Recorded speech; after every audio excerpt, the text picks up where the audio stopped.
All right, so with the mirror block, they give you a dimension drawing. You can make this just out of lines, but I'd prefer just to make a pair of rectangles. So I'm going to start with a pair of rectangles. Now, there's two ways to kind of think about this. There's the big rectangle and then one rectangle missing. That's one way to look at it. Or you could look at it as a rectangle with one on top. It really doesn't make a whole lot of difference.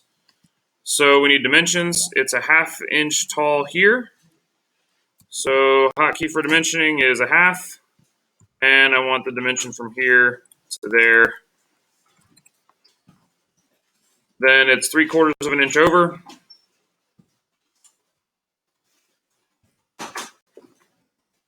It's a 1/2 inch across the top. So that's here to here.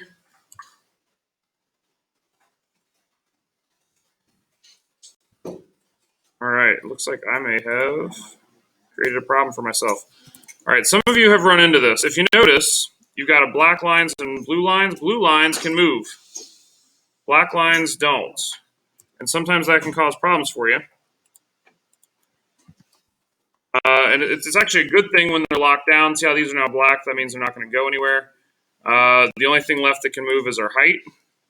So we got to figure out how tall to make this thing. And if it's a 1/2 and a 1/2, how tall should it be? 1 inch. You guys are brilliant. Now I'm going to extrude that area.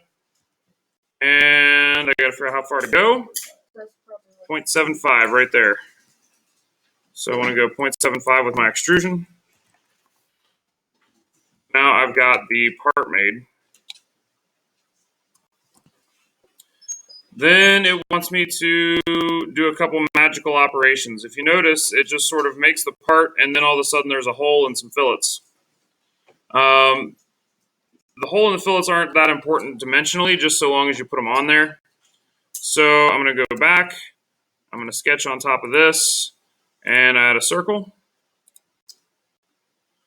Now, if you notice, it tries to help me find center, and it does that with this little dashed line. If I come across here, it's going to do the same. And see, I can find the center that way. Just do like a, I don't know, 0.375 inch hole. And I'm going to extrude that as a cut. So I'm just going to drag it back through there. So then I've got that. What's the hotkey for filleting? Woohoo! So I've got 3 fillets. I want to do all those. And I'm going to do those at maybe, let's see what 0.25 looks like. That's maybe a little too much. 0.2. No, I like that. That looks good. 0.1. That's kind of nice. I like that. That way my fillet doesn't run into the hole there. So 0.125. So now I've got the basic part made. And then the last part of this, as you look, is to mirror it. So I'm going to go to create. And I think mirror is right down here. Yep. So now the key to this is telling it what to mirror. I want to mirror this whole guy. But you see how it's got just this one face lit up? Yeah. You got to be careful with that because it's set to faces by default. We want to go with bodies. I want to mirror this. I want to mirror across here and hit OK. And that mirrors it for me. It's pretty slick. But you got to be careful with your settings. When you go to mirror, if you select features, it's going to try to find things. If you want to do the components, easiest bet is just bodies. Select the part. Hey, select the part. And then your line and hit OK. And you can mirror this as many times as you want. So let's say I want to mirror this guy and this guy across that line. I can get a couple more. I can mirror them across down here.